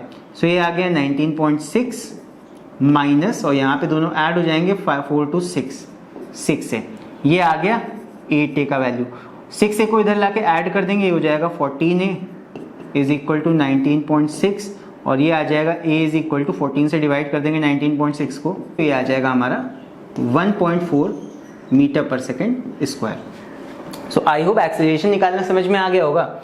एक्सेलरेशन आ गया, अब हमें T1 और T2 निकालना है। सो अब इसी वैल्यू को हम दोनों इक्वेशन में पुट करके T1 और T2 का भी वैल्यू निकाल लेंगे। सो T1 का वैल्यू इसी तरह निकाल लेना, a का वैल्यू रख दोगे यहाँ पे, सॉल्व कर लोगे, T1 का वैल्यू आ जाएगा 22.4 न्यूटन और सेम वैल्यू a का इसमें रख देंगे तो T2 का वैल्यू आ जाएगा जो कि होगा 33.6 न्यूटन। सो यहाँ पे T1 और T2 का वैल्यू हम कैसे निकाल सकते हैं, by using the first and second equation. हम a का वैल्यू उठा के रख देंगे इस इक्वेशन में तो T1 का वैल्यू आ जाएगा जो कि होगा 22.4 एंड इसी एक्सीलरेशन के वैल्यू को जब हम यहाँ पे इस वाले इक्वेशन में रखेंगे a की जगह पे, सो T2 का वैल्यू सॉल्व होकर आ जाएगा कितना, ये आ जाएगा 33.6। तो इतना आप तुम लोग कर लेना। सो आई होप वाला क्वेश्चन भी समझ में आ गया होगा। देखो मेन इस तरह क्वेश्चंस में होता है इक्वेशंस को फॉर्म करना, क्वेश्चन को समझना है, डायग्राम अगर दिया हुआ है तो अच्छी बात है, बट अगर नहीं दिया है सो डायग्राम को सही से बना के उस फिगर में से अगर हमने इक्वेशंस को सही बना लिया है तो हम आसानी से थोड़ा बहुत कैलकुलेशन करके वैल्यूज को आसानी से निकाल सकते हैं। सो आई होप ये वाला क्वेश्चन समझ में आ गया होगा। चलो इसके बाद बढ़ते हैं अभी अगले क्वेश्चन की तरफ एंड इसको सॉल्व करते हैं। सो यहाँ पे है 2 blocks are connected by a string as shown in the figure। सो यहाँ पे 2 blocks को एक स्ट्रिंग से कनेक्ट कर दिया गया है और उसके बाद कहा गया है the upper block is hung by another string, और ऊपर वाले ब्लॉक को एक दूसरे धागे से ऐसे टांग दिया गया। तो यहाँ पे है first part, what will be the tension in the upper string due to the 2 blocks suspended in the rest position. तो अपर वाले स्ट्रिंग में यहाँ पे टेंशन कितना होगा ये हमसे पूछा गया है। सो कितना होगा देखते हैं।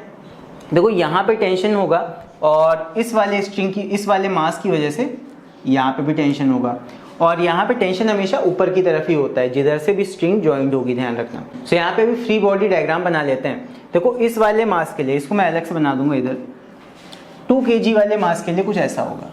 ये जो 2 kg वाला मास है इस पे एक तो टेंशन लग रहा है ऊपर की तरफ और एक लगेगा mg यानी कि वेट नीचे की तरफ। और ये जो दूसरा वाला मास है 4 kg वाला, इस पे भी एक टेंशन लग रहा है ऊपर की तरफ, और ये दोनों टेंशन होंगे T1 एंड T2 बिकॉज ये जो अलग अलग जॉइंट है। सो इसको T1, ये T2 नाम हो गया। और यहाँ पे इसमें भी लगेगा mg और ये हो जाएगा अलग 4 kg वाला। सो इसको m2g मान लेते हैं, इसको m1g मान लेते हैं। सो ये हमने फ्री बॉडी डायग्राम बना के सारे फोर्सेस को लेबल कर लिया।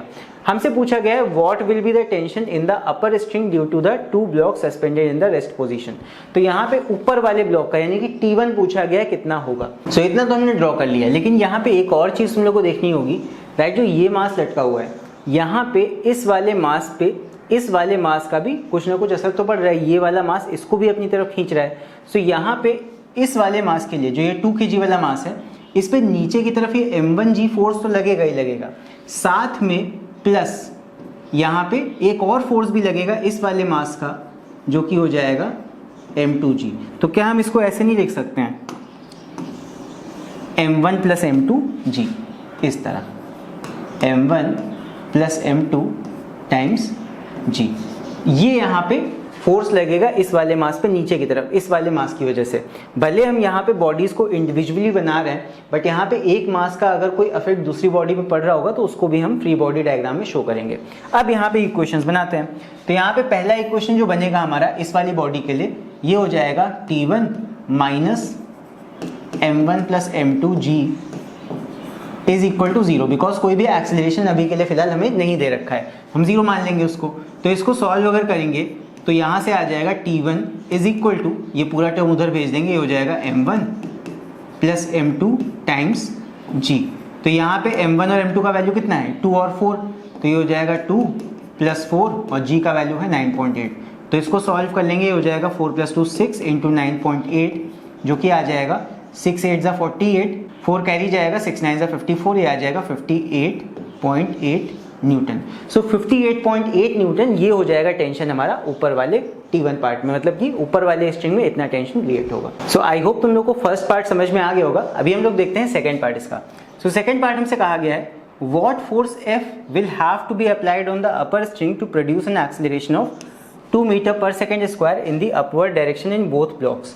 मतलब यहाँ पे जो ऊपर ये फोर्स तुम्हें दिख रहा है F इज इक्वल टू, ये तुम्हें निकालना है यहाँ पे कि कितना फोर्स ऊपर की तरफ हम लगाएं कि ये पूरा सिस्टम यानी कि ये दोनों मासेस ऊपर की तरफ मूव करने लगे with an acceleration of 2 metre per second square. यहाँ पे एक एक्सेलरेशन आ जाए 2 मीटर पर सेकेंड स्क्वायर का। तो अब इस बार हमें एक्सेलरेशन को भी कंसिडर करना होगा जब हम इक्वेशन बनाएंगे। तो चलो इस बार फिर से इक्वेशन बनाते हैं इसको सॉल्व करने के लिए, और इस बार हमें इस एक्सेलरेशन को भी देखना पड़ेगा। तो फर्स्ट वाले ब्लॉक में जो ये वाला हमारा फ्री बॉडी डायग्राम है, इस वाले ब्लॉक में ही इस बार एक्सेलरेशन भी लेंगे, मतलब ये इक्वल टू 0 फोर्स यहाँ नहीं होगा, नेट फोर्स। तो चलो लगाते हैं इक्वेशन।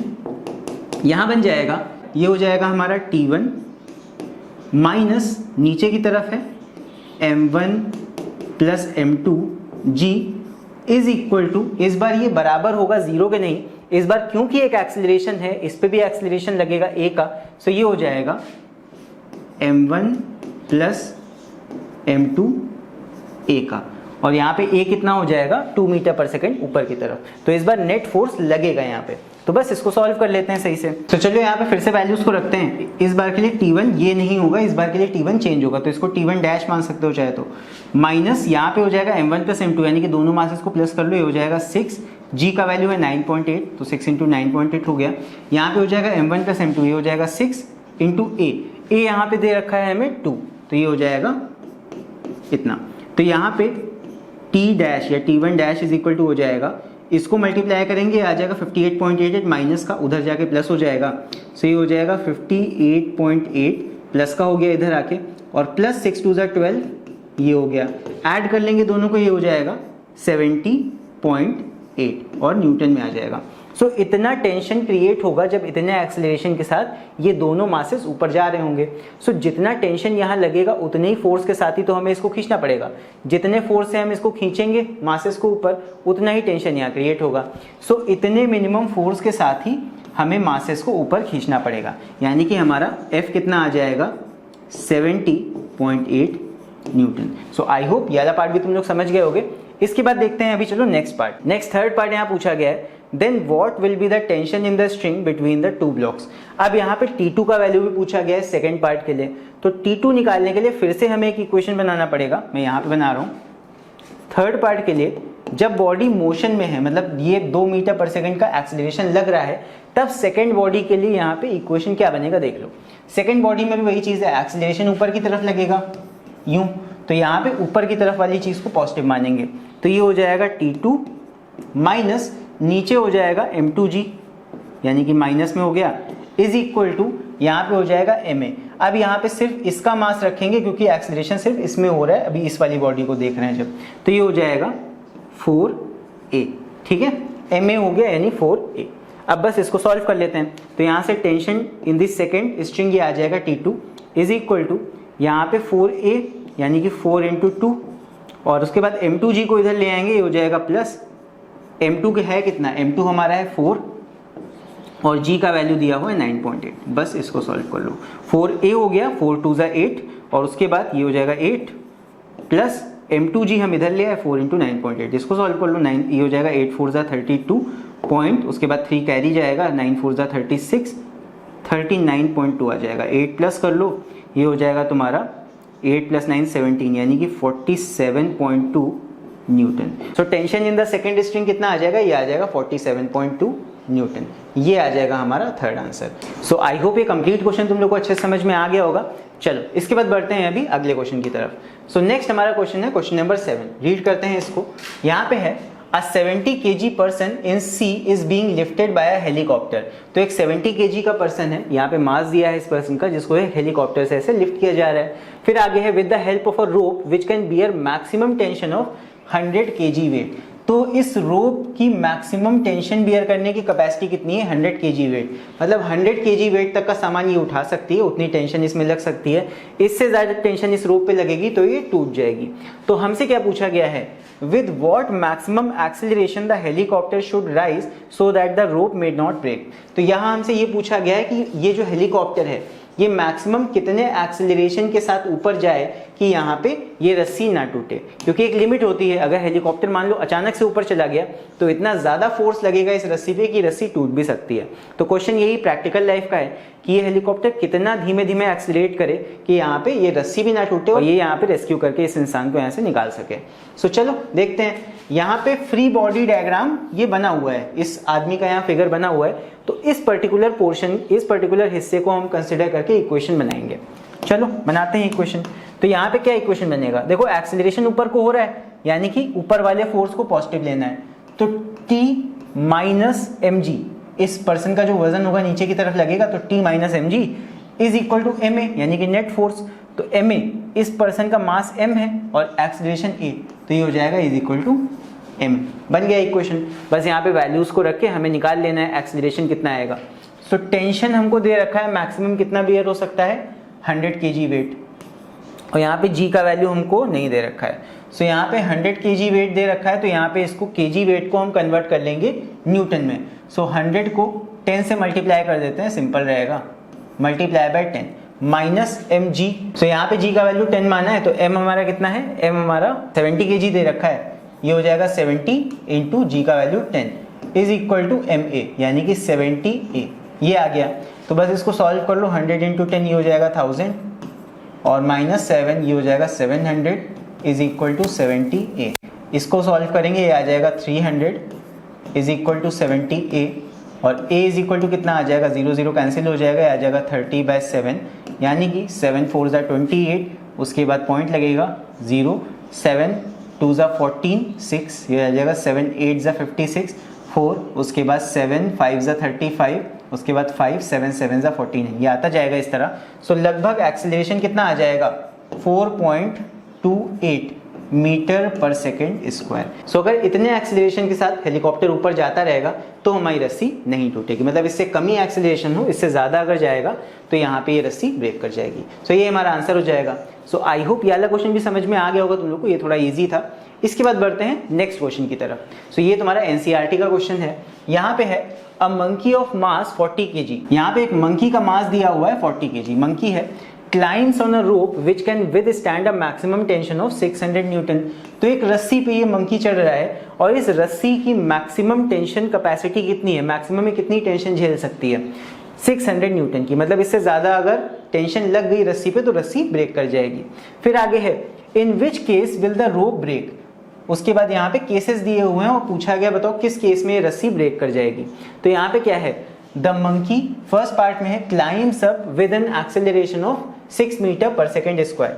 तो जब ये मंकी एक एक्सेलरेशन के साथ ऊपर जाएगा तो एक्सेलरेशन यहाँ ऊपर की तरफ लगेगी इस तरह, और बेसिकली यहाँ पे हम फ्री बॉडी डायग्राम से निकाल सकते हैं। नीचे की तरफ मंकी का वेट लगेगा और टेंशन इन द स्ट्रिंग ऊपर की तरफ लगेगी। तो यहाँ से ए पार्ट के लिए हम इक्वेशन बनाते हैं। चलो तो फर्स्ट पार्ट हमारा जो ए है, ए के लिए यहाँ पे सॉल्व करते हैं। तो यहाँ पे एक्सेलरेशन कैसे निकालेंगे, इक्वेशन बनाते हैं। चलो एक्सेलरेशन ऊपर की तरफ होगा, मंकी ऊपर की तरफ जाएगा, तो ये हो जाएगा T minus m g is equal to m a, ये हो गया।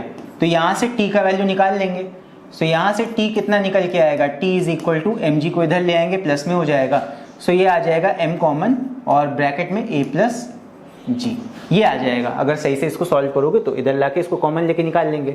अब यहाँ पे वैल्यूज रखते हैं। मास कितना है मंकी का, 40 kg, मास का वैल्यू रखा 40 kg, केजी में ही है।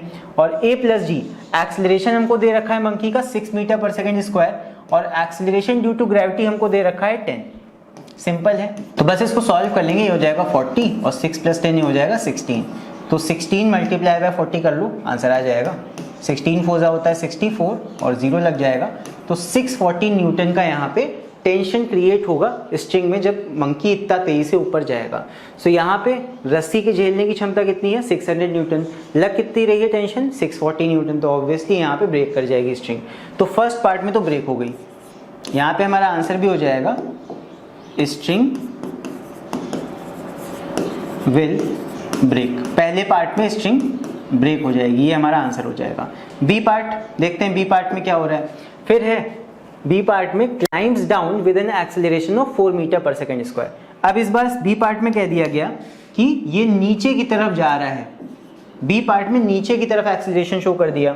सो यहाँ पे बी पार्ट निकालते हैं। चलो यहाँ पे इक्वेशन बनेगा, एक्सेलरेशन नीचे को है तो इस बार एम जी तुम्हारा पॉजिटिव लेंगे हम, तो ये हो जाएगा m g minus T is equal to m a. यहाँ से निकालते हैं। चलो टी का वैल्यू इधर ले आओ, एम ए इधर आ जाएगा, तो ये हो जाएगा T is equal to m g minus m a. M a इधर आ गया, टी इधर आ गया, पॉजिटिव हो गया।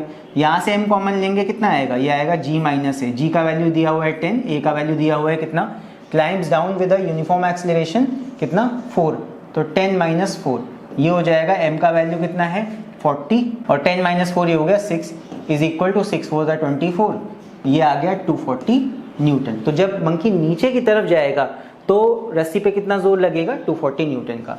इसके बाद सी पार्ट देखते हैं। सी पार्ट हमसे क्या कहा गया है, climbs up with a uniform speed of 5 metre per second. तो यूनिफॉर्म स्पीड में एक्सेलरेशन कितना हो जाता है, 0। तो सी पार्ट में एक्सेलरेशन तो 0 हो गया। तो जब एक्सेलरेशन 0 होगा तो वहां पे क्या हो जाएगा, सिर्फ इक्वेशन बनेगा T minus m g is equal to 0। यहाँ से हम निकाल लेंगे tension. So tension will be equal to m g हो जाएगा। मास मंकी का कितना है 40 और एक्सेलरेशन ड्यू टू ग्रेविटी 10, तो ये हो जाएगा 400 न्यूटन। तो यहाँ पे 400 न्यूटन का एक तरह से टेंशन क्रिएट होगा रस्सी में जब मंकी इस तरह रुका रहेगा। रुका भी नहीं रहेगा, यूनिफॉर्म स्पीड के साथ जाएगा तो एक्सेलरेशन 0 हो जाएगा। एक्सेलरेशन 0 का मतलब वहां पे कोई भी एक्सटर्नल फोर्स नहीं लगेगा। तो ये है। फिर उसके बाद डी में क्या है, falls down the rope nearly freely under gravity. तो डी पार्ट में तो और है, यहाँ पे जब वो रस्सी पे कोई जोर ही नहीं लगाएगा, फॉल्स फ्रीली अंडर ग्रेविटी, तो वहां पे रस्सी पे टेंशन 0 हो जाएगा एक तरह से। तो रस्सी में tension will B 0 in case of free falling. जब वो रस्सी छोड़ के ऐसे फ्री फॉल हो रहा है तो रस्सी में कोई भी टेंशन क्रिएट नहीं होगा। अब बताओ इसमें से कौन से केस में रस्सी ब्रेक होगी, जहां पे भी 600 न्यूटन से ज्यादा टेंशन क्रिएट हो रहा है वहां पे द रोप विल ब्रेक। तो फर्स्ट पार्ट में सिर्फ ऐसा हो रहा है कि 600 से ऊपर जा रहा है, 640 न्यूटन का यहाँ पे टेंशन क्रिएट हो रहा है, तो फर्स्ट पार्ट में रस्सी ब्रेक हो जाएगी, बाकी सारे पार्ट्स में रस्सी नहीं ब्रेक होगी। सो आई होप ये वाला क्वेश्चन तुम लोग को समझ में आ गया होगा, काफी ज्यादा अच्छा क्वेश्चन था। इसके बाद बढ़ते हैं अभी अगले टॉपिक की तरफ। सो नेक्स्ट हमारा टॉपिक है कॉन्करेंट फोर्सेस। कॉन्करेंट फोर्सेस क्या होती हैं देखते हैं इसको। सो मान लेते हैं एक पॉइंट है और यहाँ पे इस पॉइंट के अलोंग कुछ फोर्सेज एक्ट कर रही हैं। मान लो एक फोर्स इस पॉइंट पे ऐसे लग रही है, एक फोर्स इस पॉइंट पे इस तरह लग रही है, और एक फोर्स इस तरह इस पे नीचे से लग रही है। और भी फोर्सेस लगा सकते हो। तो इन्हीं फोर्सेस को हम बोलते हैं कॉन्करेंट फोर्सेस। ऐसी फोर्सेस जिनका लाइन ऑफ एक्शन एक पॉइंट पे आके मीट कर रहा हो, इन्हीं को बोला जाता है कॉन्करेंट फोर्सेस। तो इसका डेफिनेशन है, if the forces applied to the body are such that their line of action meet at a single point, then these forces are called concurrent forces. इन्हीं फोर्सेस को हम कॉन्करेंट फोर्सेस कहते हैं। अब कई बार क्वेश्चन में इस तरह के फोर्सेस आ जाते हैं। मान लो ये हमारा F1 हो गया फोर्स, ये वाला फोर्स F2 हो गया, और ये वाला फोर्स F3 हो गया, और हमसे कह दिया गया बताओ इसका रिजल्टेंट फोर्स किस तरफ होगा। सो इनका रिजल्टेंट जो होगा, इनका रिजल्टेंट फोर्स जो होगा, उसके लिए हमें इन सारे फोर्सेस को डिराइव करना पड़ेगा या रिजॉल्व करना पड़ेगा बेसिकली एक्सिस पे। यानी कि जितने भी इनके कंपोनेंट्स होंगे हम एक्स और वाई एक्सिस पे इस तरह रिजॉल्व कर लेंगे। पहले F1 को रिजॉल्व किया जाएगा, हर एक का एंगल हम निकाल लेंगे। इसका थीटा एंगल अगर होगा θ1, इस वाले का मान लेते हैं θ2 एंगल अगर है, और इस वाले का मान लेते हैं θ3 एंगल अगर है। सो यहाँ पे हम सारी फोर्सेस को रिजॉल्व कर लेंगे एक्स और वाई एक्सिस पे। तो रिजल्टेंट कैसे आएगा? रिजल्टेंट होता है R is equal to under root of x वाले एक्सिस के सारे फोर्सेस का सम प्लस वाई वाले एक्सिस के सारे फोर्सेस का सम। रिजॉल्व करके हम इसका रिजल्टेंट निकाल सकते हैं। और उसके बाद यहाँ पे रिजल्टेंट फोर्स का अगर तुमको एंगल निकालना है, so theta is equal to होता है tan inverse of F y और अपॉन एफ एक्स। तो इससे निकल आएगा एंगल। तो एंगल और रिजल्टेंट इस तरह हम निकालते हैं जब भी फोर्सेस इस तरह कॉन्करेंट होती हैं तब। तो चलो एक क्वेश्चन इस पे करके देखते हैं, अभी तुम लोग को अच्छे से समझ में आएगा। सो यहाँ पे क्वेश्चन इस तरह है कुछ, अ 5 kg block is acted upon bye 2 perpendicular forces, और फोर्सेस हमें दे रखी हैं 8 न्यूटन और 6 न्यूटन की। तो यहाँ पे एक बॉक्स है, तो इस 5 kg के ब्लॉक पे 2 फोर्सेस लग रही हैं जो कि परपेंडिकुलर हैं। दीज फोर्सेस आर परपेंडिकुलर, मतलब 90 डिग्री पे लग रही हैं। एक ऐसे लगेगी तो एक ऐसे लगेगी। तो यहाँ पे 8 न्यूटन और 6 न्यूटन के फोर्सेस लग रहे हैं। तो मान लेते हैं ये हमारा 8 न्यूटन का फोर्स है और ये 6 न्यूटन का फोर्स है। तुम कैसे भी किधर भी मान सकते हो। Find the magnitude and direction of the acceleration produced in the block. तो इस ब्लॉक पे किधर की तरफ कितना एक्सेलरेशन प्रोड्यूस होगा ये हमें निकालना है। तो यहाँ रिजल्टेंट हम मान लेते हैं दोनों फोर्सेस का ऐसे जाएगा, 20 से ही होके जाएगा दोनों के। तो यहाँ पे इसका एंगल 6 वाले से हम मान लेते हैं थीटा। चलो निकालते हैं इसको। तो यहाँ पे इन दोनों का जो रिजल्टेंट आएगा, resultant force will be equal to, जब परपेंडिकुलर फोर्सेस होते हैं तो यहाँ पे एक्स और वाई एक्सिस में तो ये है ही है, तो ये हो जाएगा 6 का स्क्वायर प्लस 8 का स्क्वायर, जो कि कितना हो जाएगा 6 6 36 प्लस 8 8 64, ये हो जाएगा 100, और 100 का अंडर रूट कितना आ जाएगा 10। सो रिजल्टेंट फोर्स हमारा आ गया 10 न्यूटन का। तो इस तरह हमने इसका रिजल्टेंट निकाल लिया। साथ में अगर क्वेश्चन में एंगल भी बताना होगा तो एंगल कैसे निकलेगा? एंगल के लिए हम फॉर्मूला लगाएंगे theta is equal to tan inverse of F x upon F y. तो यहाँ पे इसके लिए वाई एक्सिस क्या है ये, यानी कि 8 न्यूटन, तो ये आ जाएगा 8 अपॉन एफ एक्स, एक्स में क्या है 6 न्यूटन, तो ये आ जाएगा 6। इसको निकाल लो, ये आ जाएगा tan इनवर्स ऑफ 4/3। इसका वैल्यू हम कैलकुलेटर से या फिर टेबल से निकाल सकते हैं, जो कि अप्रोक्सीमेटली आ जाएगा 53 डिग्री के आसपास। तो इस तरह हम थीटा भी निकाल सकते हैं। सो आई होप ये वाला क्वेश्चन तुम लोगों को समझ में आ गया होगा। कॉन्करेंट फोर्सेज में हम लोग रिजॉल्व करके ही फोर्सेज को सॉल्व करते हैं, वेक्टर के तरीके सॉल्व करेंगे और इस तरह हम निकाल लेंगे। चलो इसके बाद एक और क्वेश्चन करते हैं। ये थोड़ा सा अच्छा क्वेश्चन है, मतलब टफ है, अच्छा तो वो भी था। रीड करते हैं क्वेश्चन को। यहाँ पे है, a 6 kg mass is suspended by a 2 metre long rope of negligible mass from a ceiling. तो यहाँ पे हमने क्या किया है, एक सीलिंग से, ये मान लेते हैं सीलिंग है, छत है हमारी, और यहाँ से हमने एक मास को लटकाया है। 6 kg mass is suspended by 2 metre long rope. तो 6 kg मास हम मान लेते हैं यहाँ पे, ये हमारा 6 kg मास है और इसको हम लोगों ने सीलिंग से लटकाया हुआ है। A horizontal force of 50 Newton is applied at the mid point of the rope. अब यहाँ पे कहा गया है, मान लो ये रोप है, रोप को अलग कलर से बनाते हैं ताकि तुम लोग को दिखाई दे।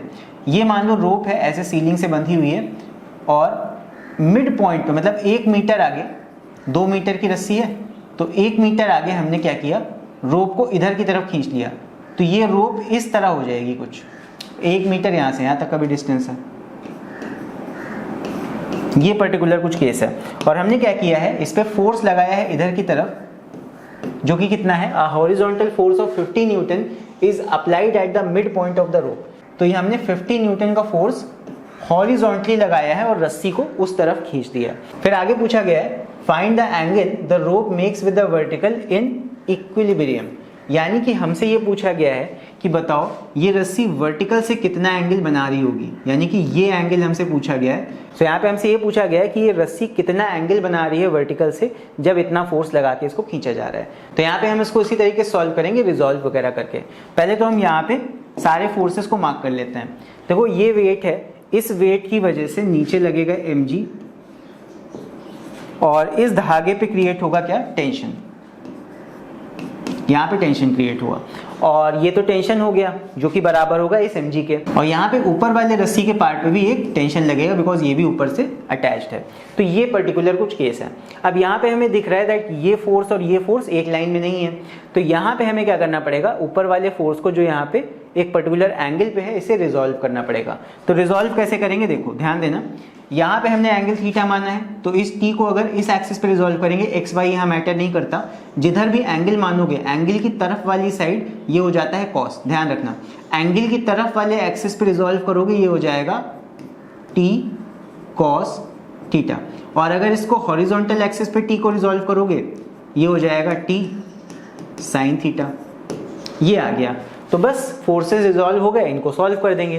पहले एक्स एक्सिस को लेके सॉल्व कर सकते हो और वाई एक्सिस को भी लेके अलग सॉल्व कर सकते हो। तो यहाँ पे पहले सॉल्व कर लेते हैं चलो वाई एक्सिस का। सो वाई एक्सिस, तो वाई एक्सिस पे क्या हो रहा है, ये जो t cos थीटा है ये बराबर होना चाहिए इस mg के, तभी तो ये दोनों आपस में एक दूसरे को बैलेंस आउट करेंगे।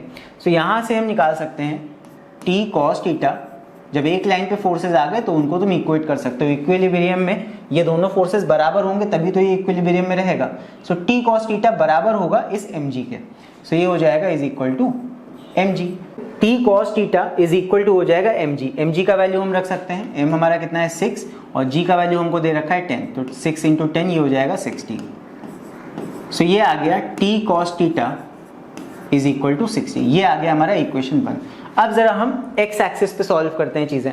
तो ऑन x एक्सिस अगर हम सॉल्व करेंगे ऑन x एक्सिस, तो यहाँ पे क्या बनेगा, अब इस वाले फोर्स को इस वाले फोर्स के साथ इक्वल कर दो, बिकॉज इक्विलिब्रियम में अगर दोनों फोर्सेस हैं तो ये दोनों आपस में एक दूसरे को कैंसिल आउट करेंगे। तो यहाँ पे हो जाएगा t sine theta is equal to 50, ये 50 न्यूटन के बराबर हो जाएगा। तो यहाँ से अगर हम वैल्यू निकालें, ये हमारा हो गया बेसिकली सेकंड इक्वेशन। तो यहाँ से डायरेक्टली वैल्यू नहीं आएगा, अब यहाँ पे हमें इनको आपस में सॉल्व करना पड़ेगा। सो यहाँ पे अगर हम इन दोनों इक्वेशन को आपस में डिवाइड कर दें, इक्वेशन 2/1, दोनों इक्वेशन को डिवाइड करेंगे तो क्या होगा, यहाँ पे t से t कट जाएगा, sine theta upon cos theta आएगा, sine theta upon cos theta is equal to ये हो जाएगा 50/60। दोनों इक्वेशन को डिवाइड कर दिया हमने, ये आ गया। सो यहाँ से ये हो जाएगा tan theta, sine theta by cos theta होता है tan theta. So tan theta is equal to 5/6। यहाँ से थीटा की वैल्यू आ जाएगी tan इनवर्स 5/6, और tan इनवर्स 5/6 का अगर वैल्यू कैलकुलेटर से हम कैलकुलेट करेंगे तो आ जाएगा 39.8 डिग्रीज, जिसको हम अप्रोक्सीमेटली 40 डिग्री भी ले सकते हैं। तो अप्रोक्सीमेटली ये एंगल आएगा 40 degree from the vertical, vertical से 40 डिग्री पे इस तरह ये बेंड हो जाएगी रस्सी। आई होप समझ में आ गया होगा ये क्वेश्चन। यहाँ सिर्फ हमें एंगल ही पूछा गया था, यहाँ पे सिर्फ हमको एंगल निकालना था, find the angle the rope makes with the vertical. So यहाँ पे सिर्फ हमें एंगल ही पूछा गया था, तो एंगल हमने देखो बता दिया है। सो आई होप ये वाला क्वेश्चन भी तुम लोग को समझ में आ गया होगा अच्छे से। चलो इसके बाद बढ़ते हैं अभी नेक्स्ट अब तुम लोग के लिए होमवर्क क्वेश्चन है, चाहो तो इसका स्क्रीनशॉट ले लो। इस क्वेश्चन को तुम लोग अपने आप से सॉल्व करने की कोशिश करना, देखना कर पाते हो कि नहीं। यहाँ पे करना क्या है, यहाँ पे तुम्हें इन तीनों का ही अलग अलग इक्वेशन बनाना है। इसके लिए अलग पहले इनका फ्री बॉडी डायग्राम बना के सारे फोर्सेस को मार्क कर लेना।